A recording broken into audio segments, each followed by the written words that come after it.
नमस्कार. दुर्गा या मालिकेत आजच्या भागात आपण पाहिलं की दुर्गा जग्गू मामासोबत बोलत असते. तेवढ्यात तिथे अमेय येतो आणि जग्गू मामाला म्हणतो की माईसाहेब तुम्हाला आतमध्ये बोलवत आहेत. मग जग्गू मामा तिथून निघून जातो. अमेय दुर्गाला म्हणतो की तुम्ही इथे का आलाय? आधीच घरात खूप टेन्शनचं वातावरण आहे आणि तुम्ही यांच्याशी का बोलत होता?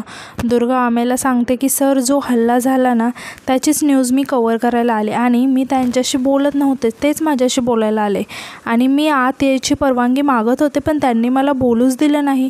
मग मी स्टोरी कशी कव्हर करणार सांगा? अमेय दुर्गाला म्हणतो की मी दादासाहेबांना विचारून येतो, तुम्ही इथेच थांबा. आणि तो आतमध्ये जातो. तिकडे अभिषेक आणि माईसाहेब बोलत असतात. अभिषेक माईसाहेबांना म्हणतो की माईसाहेब मगाशी मी तुमच्यावर चिडायला नको होतं. माईसाहेब त्याला म्हणतात की असू द्या, काही हरकत नाही, माणूस आपल्या माणसांवरच चिडतो आणि तो मागचा विषय आता काढू नका. आणि विचारतात की त्या आत्ता आलाच आहात तर किती दिवस राहणार आहात? आणि म्हणतात की आत्ता आम्ही तुम्हाला इथून जाऊच देणार नाही. अभिषेक म्हणतो नाही माईसाहेब, मी कामासाठी आलो होतो आणि काम झालं की लगेच निघणार आहे. तेवढ्यात तिथे जग्गू मामा घाईघाईत येतो आणि माईसाहेबांना म्हणतो काय गं तायडे, कशाला मला बोलवलं? मग तिथे अमेय पण येतो आणि म्हणतो की माईसाहेबांनी नाही, दादासाहेबांनी बोलवले.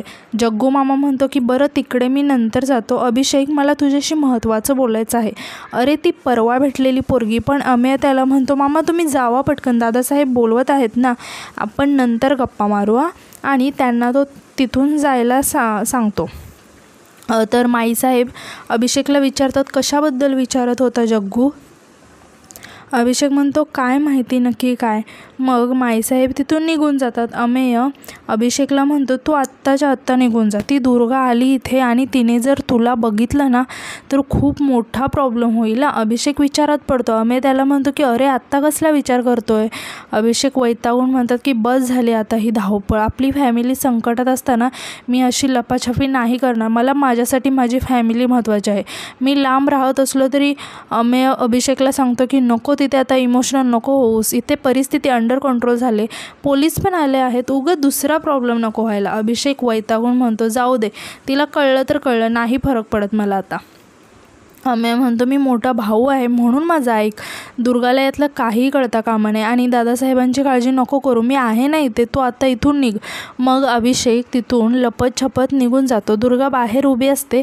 तेवढ्यात तिथे माईसाहेब येतात आणि रागाने दुर्गाला बघून म्हणतात तुम्ही इथं काय करताय? मागच्या वेळेस तुम्हाला हकलून दिलं होतं ते विसरलात काय? दुर्गा त्यांना शांतपणे म्हणते की कदाचित तुम्ही हे विसरताय की मी पत्रकार आहे. मोहिते पॅलेसवर जे काही घडलं ते कव्हर करणं माझं काम आहे. माईसाहेब तिला म्हणतात की तुम्ही पत्रकार लोकांच्या घरात काय काय घडतं तेच बघत फिरत असता का? आमच्या घरातील कुठलीही बातमी तुम्हाला मिळणार नाही, निघा आता. दुर्गा माईसाहेबांना म्हणते की मॅम अमेय सरांशी माझं बोलणं झालं आहे आणि त्यांची परमिशन घेऊनच मी इथे आले.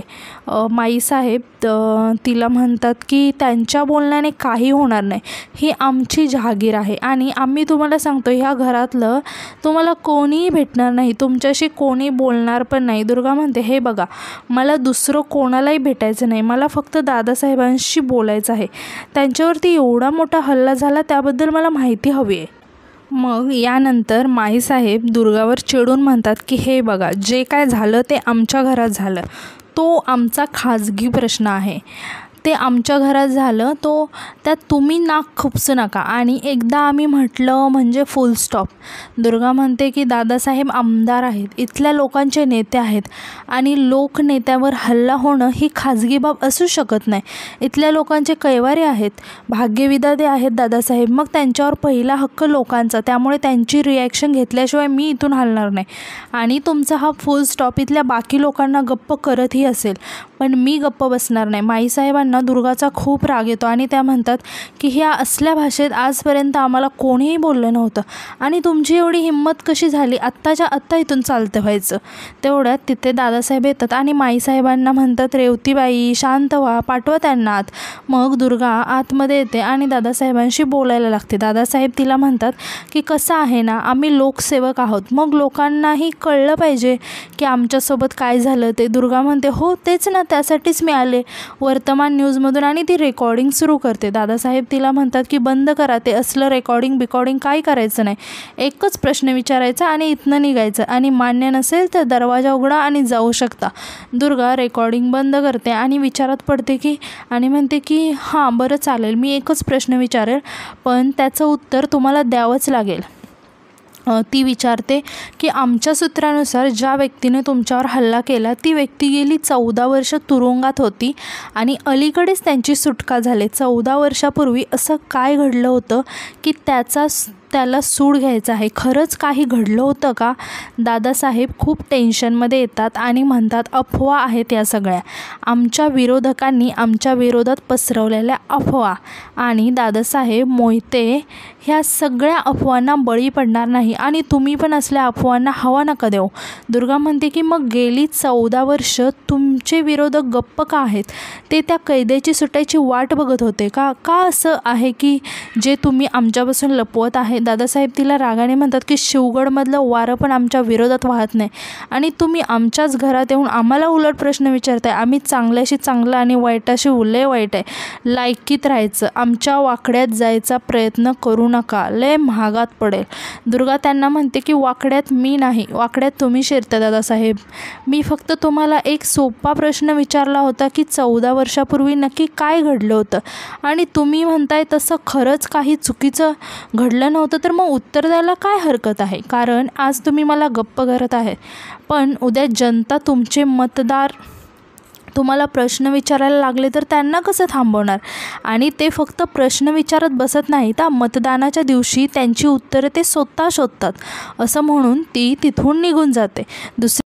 दुसरीकडे अमेय आणि ईशा बोलत असतात. ईशा अमेयला रागाने विचारत असते, मला खरं सांग की काल रात्री तू कुठे होतास आणि कोणासोबत होतास? मी तुला काही विचारत नाही याचा अर्थ असा नाही ना की तू काही करत फिरशील. अमेय तिला म्हणतो, काय झालं तुला नक्की? मी एका महत्त्वाच्या कामासाठी बाहेर गेलो होतो. ईशा अमेयला म्हणते, एवढ्या रात्री कसलं काम? तर अमेय ईशाला म्हणतो की मी मुंबईत पण लेट नाईट बाहेरच असतो ना, मग तेव्हा तुला काही प्रॉब्लेम नसतं, मग आत्ता का आहे? ईशा त्याला रागाने म्हणते की तेव्हा आपण एकत्र असतो आणि आता मला खरं सांग की तू कुठे होतास? अमेय तिला म्हणतो की वेळ आली की मी तुला सगळं स्पष्टपणे सगळं सांगेन.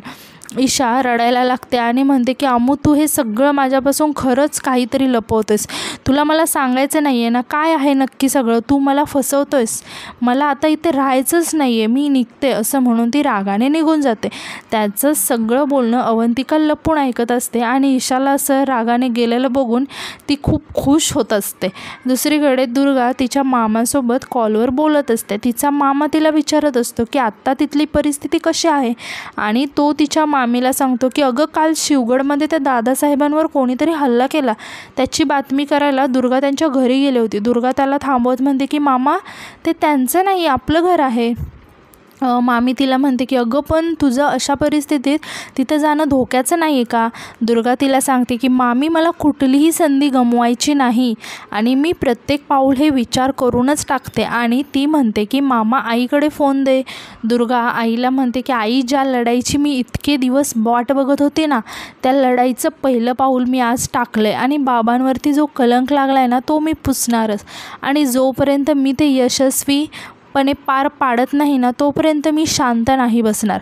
हा शब्द आहे तुझ्या दुर्गाचा. हे ऐकून तिची आई म्हणते, माझी दुर्गा कुठे?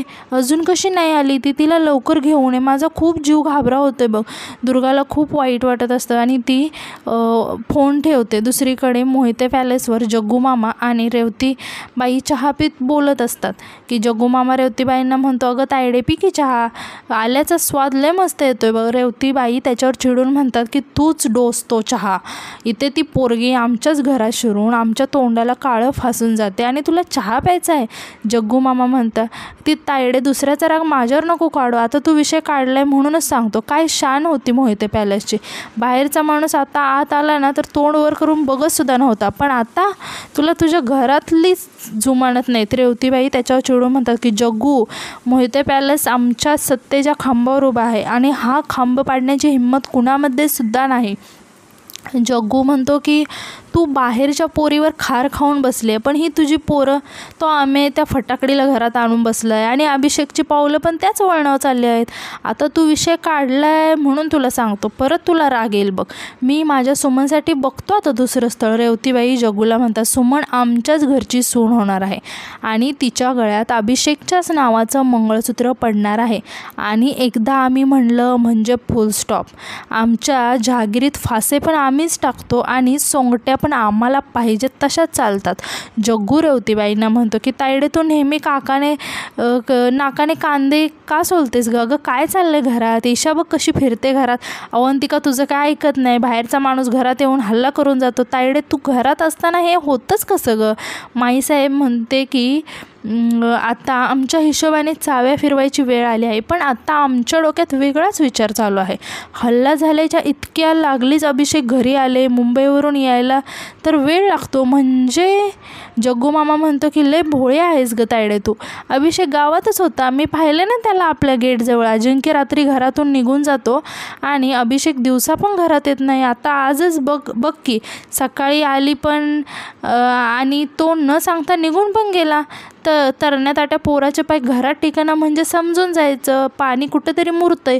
तू सावध हो, तुझ्या सत्तेच्या खांबाला तडा जायला नको. रेवतीबाई पण इकडे टेन्शनमध्ये येतात. दुसरीकडे ऑफिसमध्ये दुर्गा अभिषेकवर चिडलेली असते. ती अभिषेकला म्हणत असते की मला ना दाट शंका येते की तू नक्की माझ्यापासून काही ना काहीतरी लपवतोय. अभिषेक तिला म्हणतो की मी काय लपवत आहे मी? दुर्गा त्याला म्हणते की तू कसं वागतोय बघ ना. एकदा म्हणतो की घरी प्रॉब्लेम आहे, घरच्यांना माझी गरज आहे, सुट्टी पाहिजे, आणि परत असा अचानक ऑफिसमध्ये पण येतो. काय चाललं आहे नक्की? आणि तुझ्या बाबतीत काही माहीत नाही आहे मला. म्हणजे जे कळायला हवं होतं ते कळलं आहे, पण तरीही अभिषेक टेन्शनमध्ये येऊन म्हणतो की काय कळलं आहे तुला? दुर्गा म्हणते की हेच की कोणी डिपेंड नाही राहू शकत तुझ्यावरती. आणि म्हणते पण ते जाऊ दे, तू आज असायला हवा होतास. काय मस्त झाला दादासाहेबांचा इंटरव्ह्यू.